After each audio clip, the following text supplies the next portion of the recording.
तो गाइस जैसे कि आपको पता है मेरे हस्बैंड की फेस पे गिल्टी हुई थी, तो डेली इनकी ड्रेसिंग मैं ही कर देती हूँ, क्योंकि उन्होंने कहा था डेली करना ताकि धूल मिट्टी इसमें ना जाए।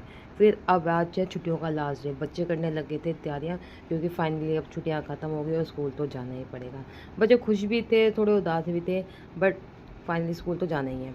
फिर जो सारा इतना सारा होमवर्क मिला था आप सभी के सामने है, पर ये सारा होमवर्क करने के बाद, मतलब करा तो मैंने, बच्चों का तो नाम ही होता है, एक बात तो कंफर्म है, मेरी राइटिंग और ड्राइंग दोनों बहुत अच्छी हो गई है। स्कूल वालों का धन्यवाद जो इतना सारा हॉलीडे होमवर्क देते हैं, जिससे माँ बाप की राइटिंग और नॉलेज भी बढ़ जाती है।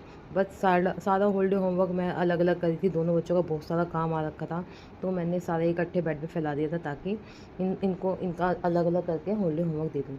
तो सारा हॉलीडे होमवर्क अलग अलग इन दोनों करके दिया और फिर हम सो गए। अर्ली मॉर्निंग मैं बहुत जल्दी उठी थी ताकि मैं लेट ना हो पाऊँ। दोनों बच्चों को तैयार किया, दोनों खुश भी थे उदास भी थे, और उनको भेज दिया स्कूल। ऐसे ही दिन का end. Thank you guys, bye bye.